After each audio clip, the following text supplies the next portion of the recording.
My name is Adnan Mhamied. I'm 42 years old and currently I'm doing my PhD at McGill School of Social Work. I'm originally from Syria. My father's name is Gassab and my mother's name is Fatima. Yes. Yes, I do. I have currently I have two sisters and one brother. No, younger of them, I'm the oldest one. Yes. Yes. Yeah, I'm married since 19 years. I have 4 kids. I have 18, 16, 13, and 7 years old. I barely remember them because they died when I was a very young child. I think I was 10 years old. So I do remember them. I do remember visiting them during the summer, spending some time. Even my mother used to leave me there. So I'm talking about my grandparents from my mother's side. I do remember their faces, their life, the way they lived, their house. But it's been a long time, so I died when I was 10 years. But I do remember, like,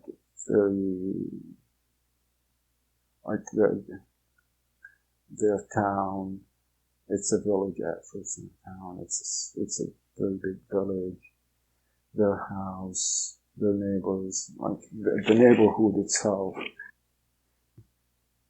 No, we lived in a very different area. So we were living in a village, so we have to travel every summer or every couple of weeks to see them.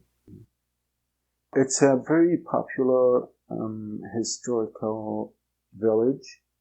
So it's one of the oldest villages or sites in the country. So it's about more than 5,000 years old city or town. It became a city now, actually. A very agriculture beside the historical part of it. And a very warm place, very friendly place, actually. I have very good memories from this place because I kept going to meet my aunts and uncles. Even I keep some pictures in my house for this city. I would say city now. Yeah. It's Busra Asham. I never met them. I don't know. We don't have pictures of them, so I don't know who they are. Well, we came from a culture where, like, we respect our elders.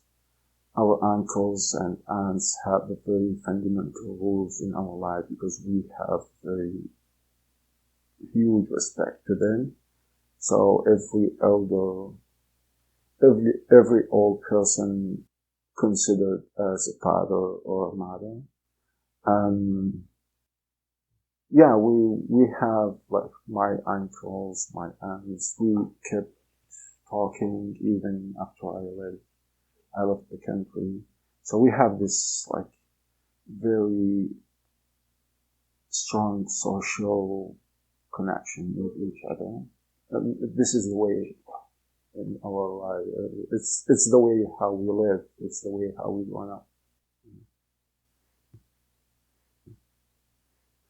Well, my aunts, all of them are very close to me. So when I still remember when I used to go during the summer or during one weekend every 2 or 3 months to go to visit them, I was like welcomed or hospitalized as a very like special guest. So they were very special to me since we were living very far from them. My mother is the only one who get married out of the family, so we were like very connected. And still, like I still talk to them, I still check on them. Yeah, all of them. Yeah. Oh, my mother is a very special person. And I don't think there's a person who might be like my mother. She's a very lovely person, friendly person. I think she's the one who made me who I am today. And she's the one who inspired me in my whole life, starting from my childhood until now. She's the one who always inspired me. Um, she didn't talk a lot. She always, she was easy to cry. She was very warm. But at the same time, she has like a very restrictive rules, like this should be done, this shouldn't be done. Education was very important for her, despite she didn't read or write, but she was like making sure every time that you have to be educated, you have to be like a successful person, making sure. I'm actually still following her orders until now. Like she used to wake me up at 4, so now I'm voluntarily awake at 4.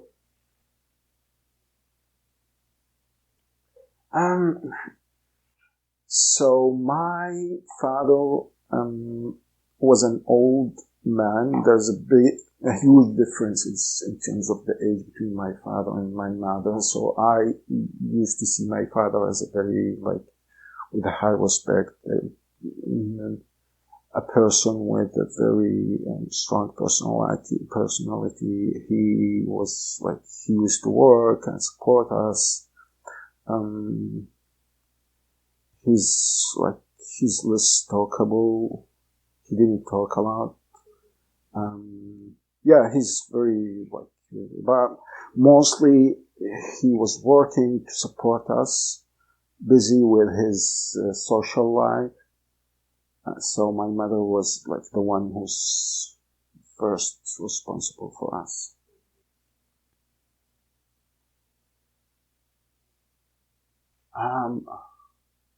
Well, people say that I'm more similar to my mother. Well, he was like a skilled worker. He did many things during his life, so he didn't have a very certain profession, but he used to work in agriculture, trade, or so he was multidisciplinary person.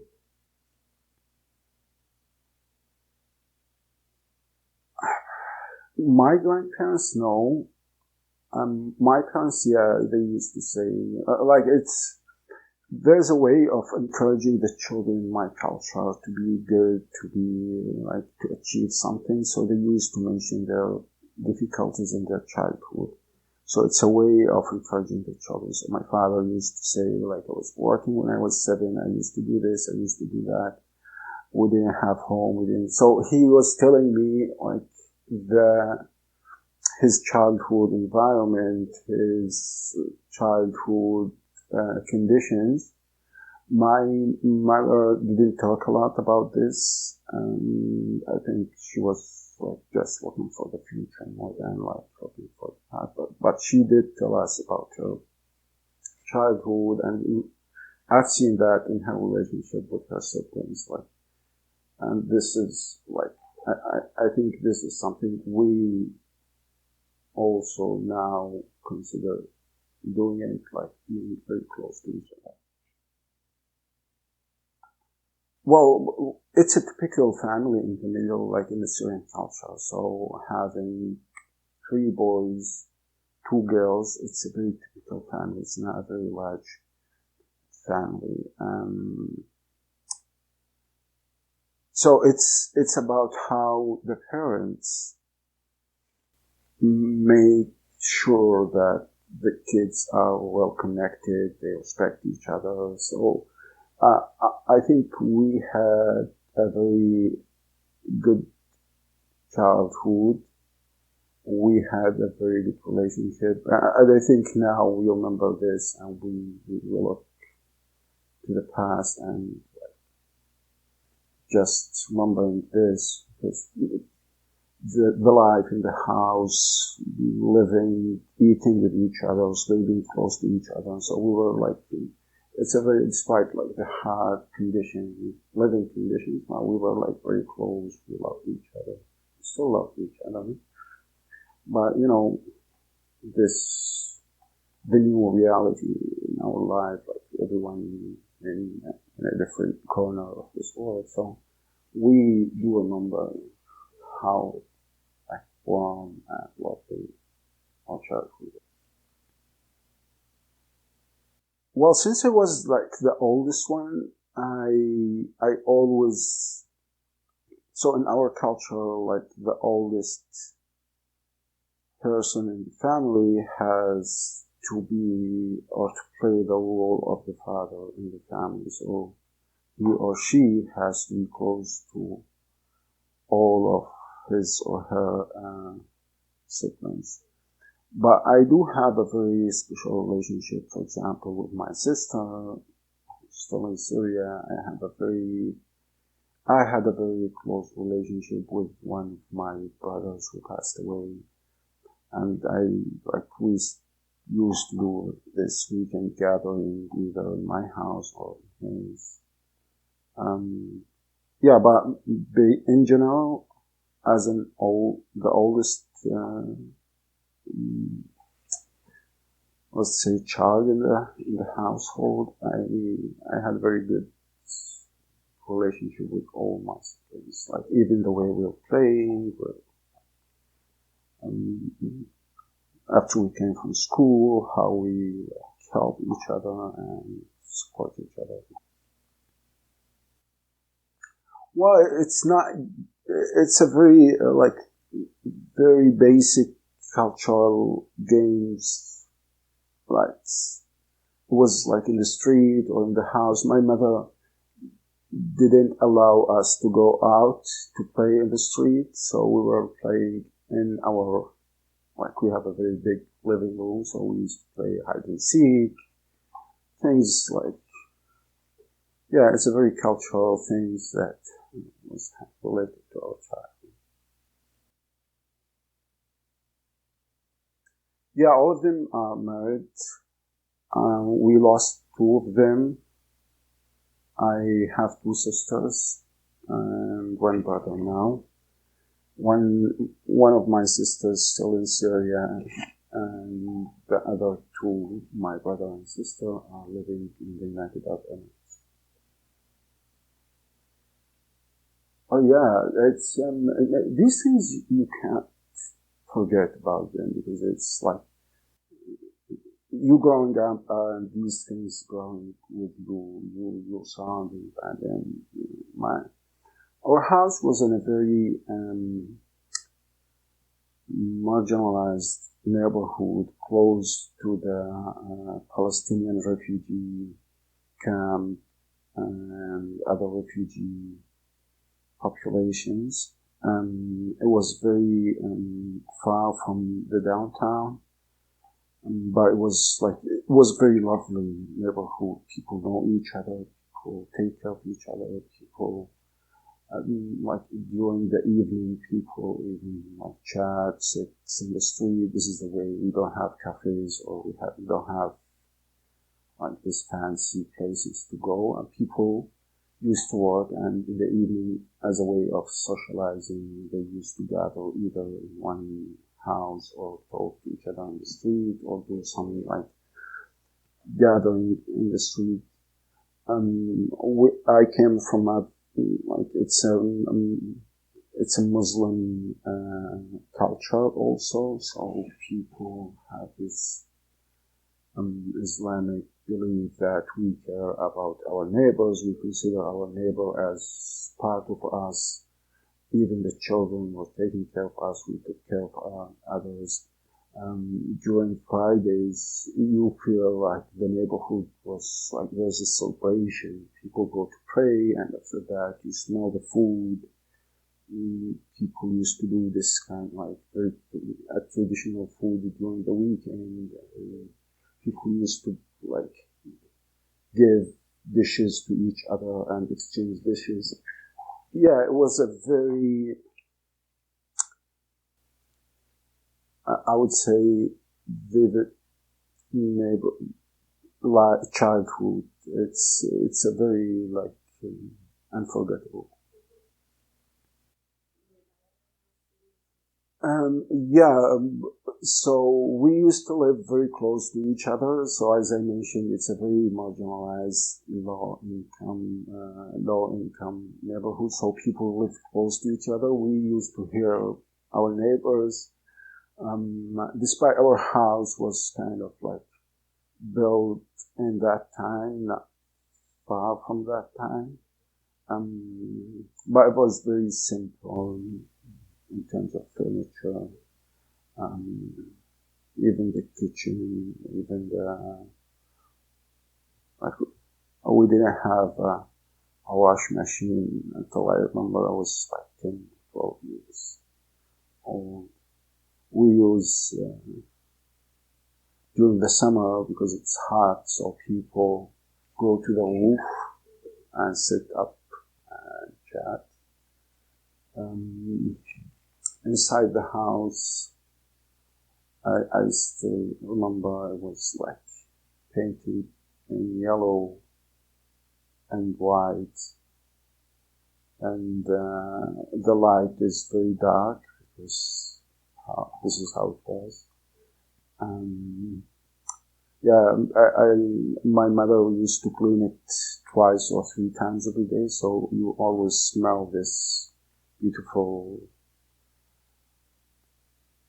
shampoo that they used to use it for cleaning the ground.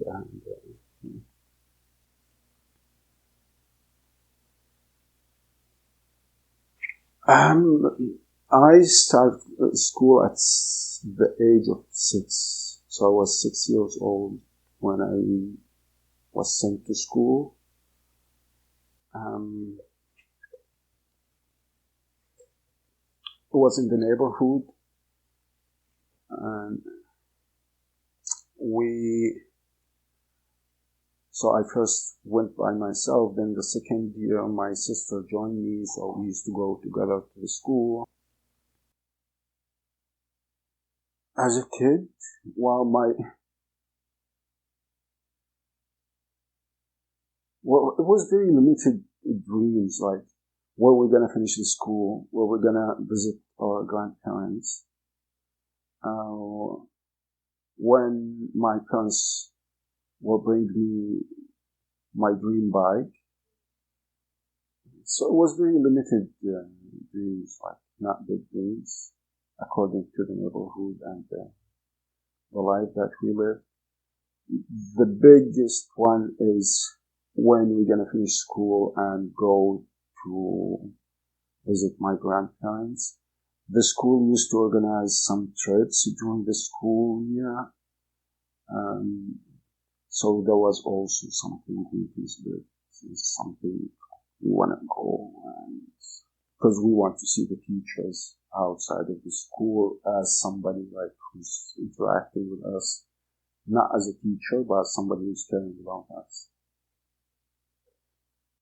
Yeah, I went to university. I did bachelor degree in mechanical engineering. Then I worked a little bit. Then I did the master in mechanical engineering.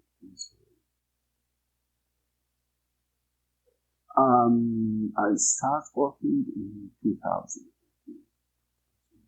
I consider myself like as officially an engineer working in his office in 2000.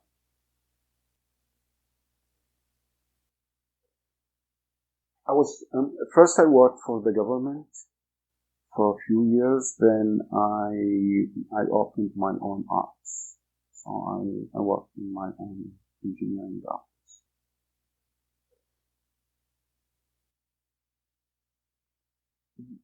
Yeah, well, this is like when you study engineering on any field, your dream is to like have your own business, your own decision. You work for yourself. You decide what to do, not to work for example, a government which decides what's wrong and what's not, or what's right.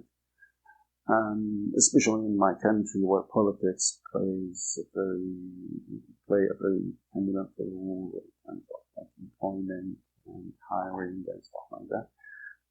So I decided, well, it's a very different story. So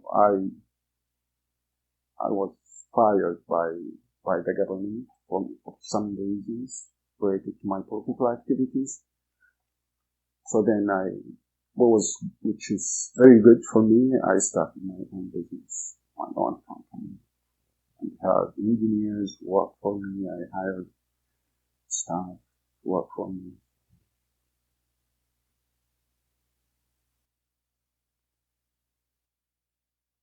Well, I won't say they worked for me, they worked with me, or we worked with each other. So we were colleagues, people working with each other. We have goals that we're gonna accomplish. So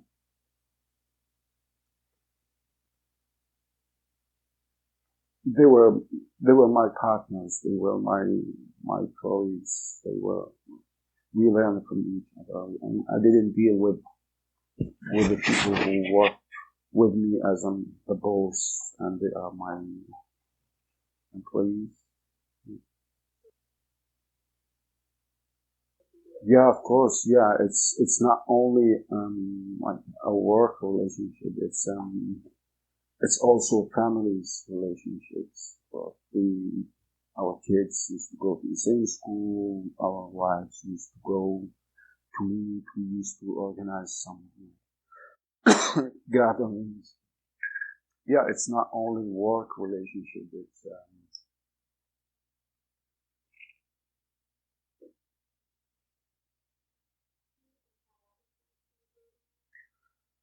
Well, I don't remember any festivals because the only thing I do remember from my country, which was very boring, we were first from the school in all stages, let's say, to celebrate certain things related to the government. So that was for me a very, very boring thing. So we didn't have like this social festivals in Syria that people celebrate. I do remember like barely there's things related to the marketing and stuff like that. But yeah, it was very boring, very, I don't want how to describe it because we were first as students to go to the street and celebrate certain occasions that related to for example, to the president or to the government or like for example, we used to go to the street on the 7th of April to celebrate the Ba'ath Party's creation or establishment. So we were like, the teachers had to train us what to do and tell us what to do. So we had to go because it's considered like part of your school activities. And even it will question my parents belonging to the country. So we were forced to do that because we had no choice to do.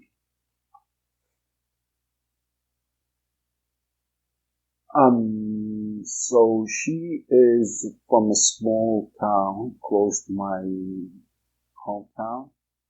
I was visiting somebody there and I saw her and we introduced each other, and a few weeks later we met, and then we got along with each other. It didn't take like very long until we get married, and this is how it works in my country. No, it's not arranged marriage. No, it's like I know her. So I know her, like I saw her, so I said, well, this is the person that I'm looking for. So when we talked, I felt like, yeah, that's it. Yeah. Well, she's a very strong person. She has a very strong personality. I won't survive my life without her. Even in Syria, even if I was like, after I was fired by the government, I won't survive like my life. She was the new parent of mine after I lost my mother and father. Yeah, she's my partner in life. She's like, and she has a very strong personality more than me. She always guides me and tells me this thing, this is how it works. So this relationship. I think it's the best thing that I had in my life after my marriage.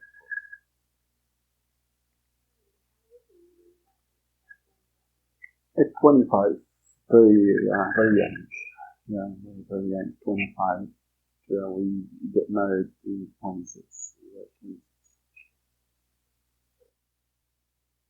No, I lived in my own house. It was like it's a small apartment, and the Canadian measurements it's like I think it's 2.5.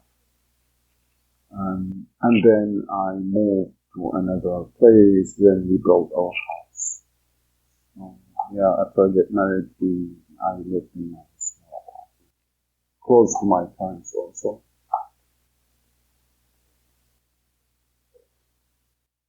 It was like the same neighborhood, so all the childhood friendships were there.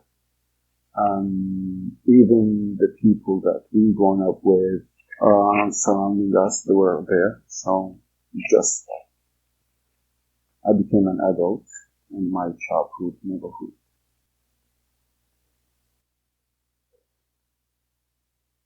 My, my kids, as I mentioned in the beginning, I have 4 kids. I have 18, 16, 13, and 7 years old.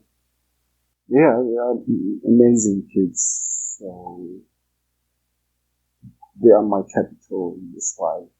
And all what I'm doing now and I've done is for them. Um, for me, I think my message always to my kids or my job, my first priority is to teach them life skills. It's not about teaching them what to study. It's to teach them what the right thing to do and how to make the right choice instead of doing many things and trying many things and by the end of the day doing nothing. How to respect their community, how they respect the other people in our community, in our community now. And it's important for me also that they know who they are and where they came from and which country they first belong to. It's important to know also our heritage and our culture, our religion, everything, and to implement these principles and their personalities to be good citizens in this country. So for me, first of all, to teach them the right things life skills, how to um, get a good life, and how to be satisfied with your life, whatever your life or education is. It doesn't matter for me to be a university teacher or a cashier at McDonald's. For me, it's if he or she satisfied with the job that he or she is doing, this is the most important thing to me, and to be proud of who we are, proud of the work that we're doing. Yes, education is important. Education is like our top priority, but I'm not gonna tell them this is what you're gonna study. I want them to decide what they want to study.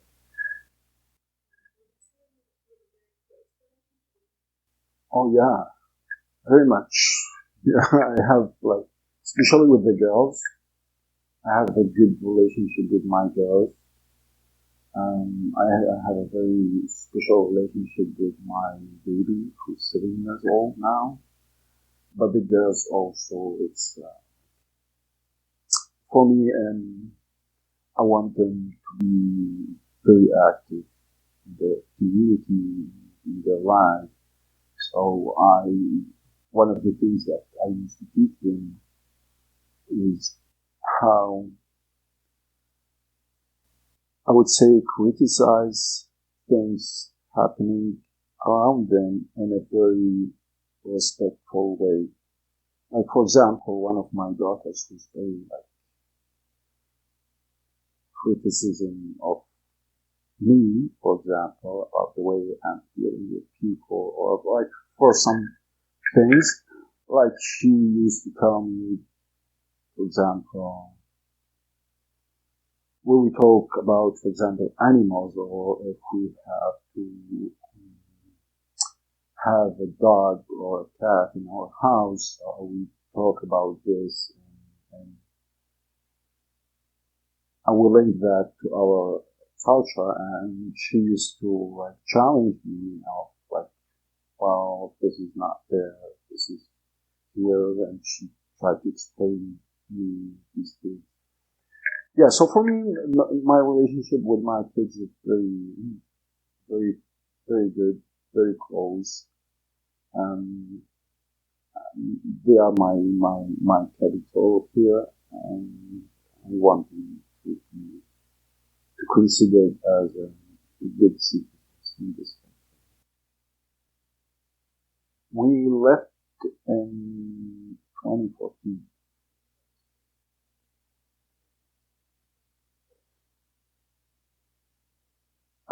For me, it was like leaving the country was like something I had to do it because it wasn't safe anymore. I was separated from my family. I was arrested many times by the government. Then I had to hide from the government. And the government started looking for me. So I was like very concerned about they might arrest my wife, one of my kids, as like a way to make pressure on me. And so yeah, after 3 years, I was like pushed by the fact that it's not safe anymore for me, for my kids. Um, we were separated. I was living in a certain area. My wife and the kids lived in a certain area. I was moving in land in order to hide from the government. Um, my wife and kids used to visit me once a month in the last year. So that all lead me to leave the country. I was like pushed by these guys, and my sister told me it's not the life that you want. They talk to me kids, and plus it's not safe anymore.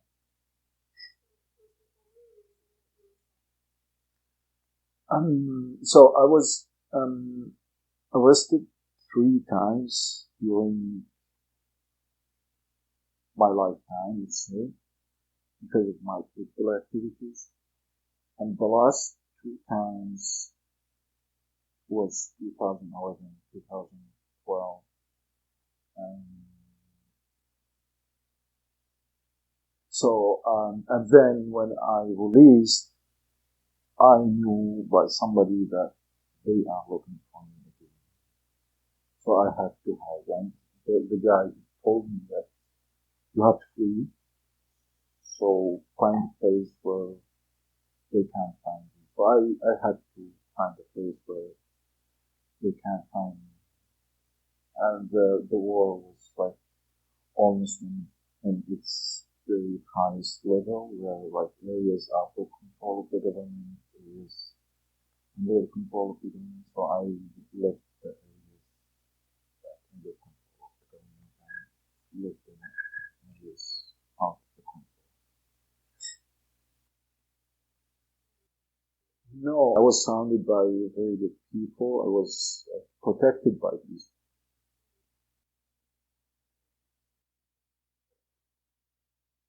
It was very difficult.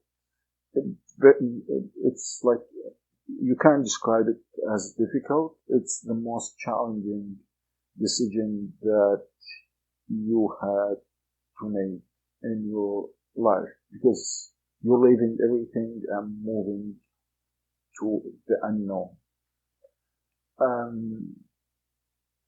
But even though you love your country, but you don't want to die for this country. Even though that you have everything, but when you lose your your fundamental right of being, you don't want to. And when it comes to the family, it's different now. So it's not about me, it's about the kids, it's about my wife.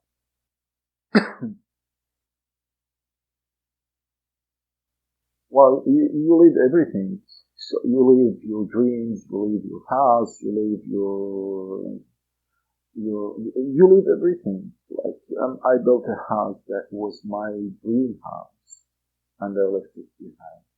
I left all my belongings there. I left which is the most important thing. I left my livelihood there. Like, yeah, I'm here, but my heart's still there. But I still remember details, the streets, the neighborhood, the way that I lived.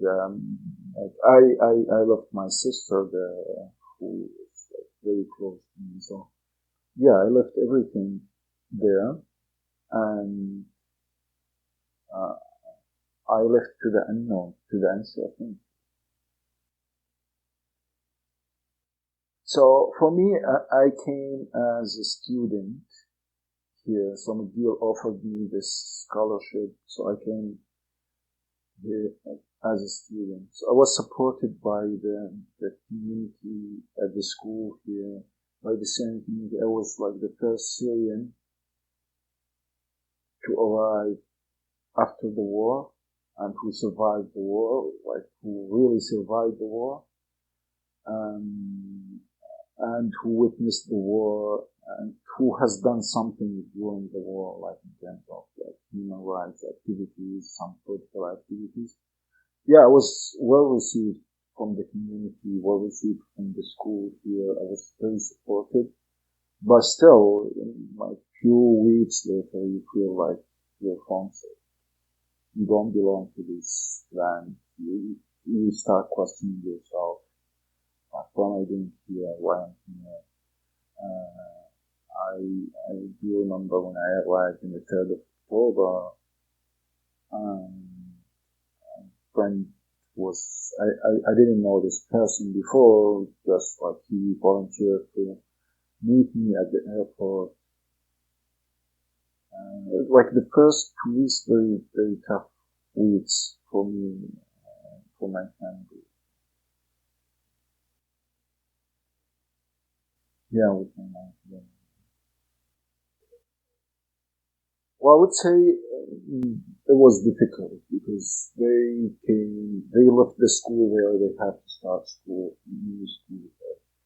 They had to start school in a different language. They have to make friends. They have to like introduce them to the people. They have to discover the community, the city, and it was like directly enrolled in the schools, so I didn't have time to discover the whole city or to know the city.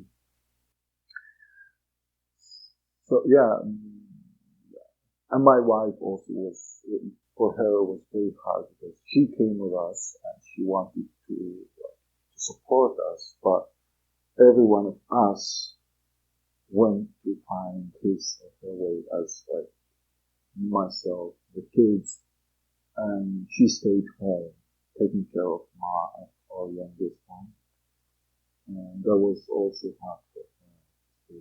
After that, she did some language courses. She accomplished many things in her life here. But the first few weeks, we had what we had all of us. Oh no, because of the war, because of the situation there, and it's because of my belief that within this situation now we can do that.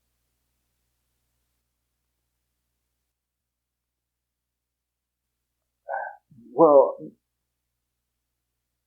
so for me, Syria is my home country, and this is the country that I born in, I born up in. I received my education, I worked, I accomplished something there. So within days, I became more connected to the country, I felt like more, I belong to this land. And still, it's my country. It's the country. I mean, I received my citizenship because I was born there, not because I have to pass an exam or to do certain kind of things in order to get my citizenship. I was born there. I was my parents, grandparents born there. So it was ours, not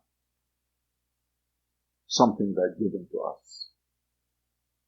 So I still consider that, and I have a very strong belonging to my country. I also have strong belonging to this country because it gave me what I need. But yeah, well, when you grow up and you feel like your connection to the land is growing with you as you grow.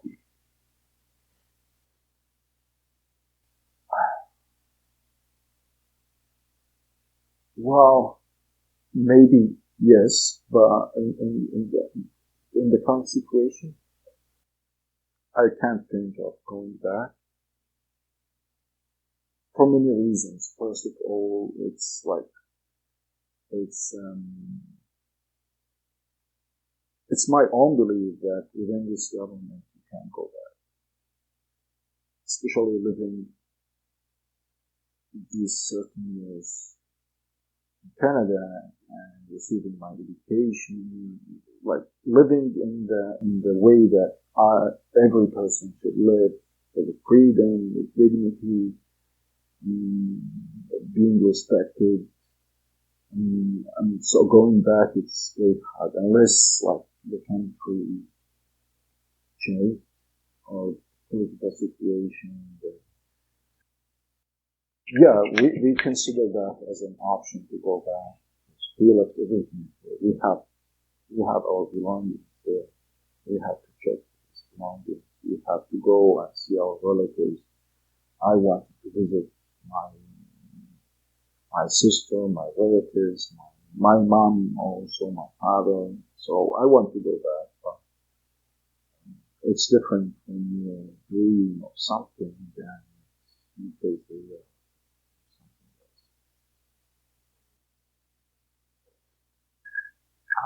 else. Well, this country took me very quickly. I'm inspired by like the life here. If you work hard, you can accomplish something. So I've done my master's. I started my PhD. I'm hoping that I'll contribute to the community or to the academic community that helped me to be who I am today in terms of my knowledge and my logic. And I have also some dreams that my knowledge or the knowledge that I gained here can be implemented or can contribute to my country. This knowledge that I gained here should be somehow implemented there. Oh wow, that's well to well my dream is to see Syria as I have seen her in seen Syria in my childhood time as the country who gave me the safety. I grow up without thinking about the complexity of the political and these stupid games that's in the region. So I would love to see Syria the same way I've seen it when I was a child. Like I've seen Syria, that small, unclean park in my neighborhood where I enjoyed playing despite it was dirty. And yeah, this is my dream, to see Syria as I've seen it in my childhood. Of course, I want Syria to be a country where human rights should be respected, citizens should be equal, that they or should be governed by the law, not by who's loyal to whom. This is my dream.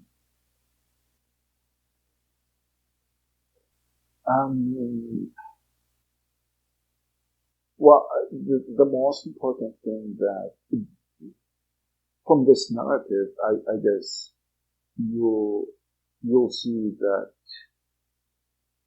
people like me didn't come from nowhere. We have history, we have roots, we have our life, our story. We used to be something in our community. We used to be like agents in our communities, but when you think about people like me came here because of whatever reason is, think about the whole thing that I mentioned. It's not about that. We just came here and we born here in a certain age. I didn't born in my 38 years age in Canada, and I just deleted my think about these people as people who came from somewhere who had their life and like they have a good life. And then what? Well, I would describe myself as Adnan. This is why I would describe myself. It summarizes who I am. Thank you.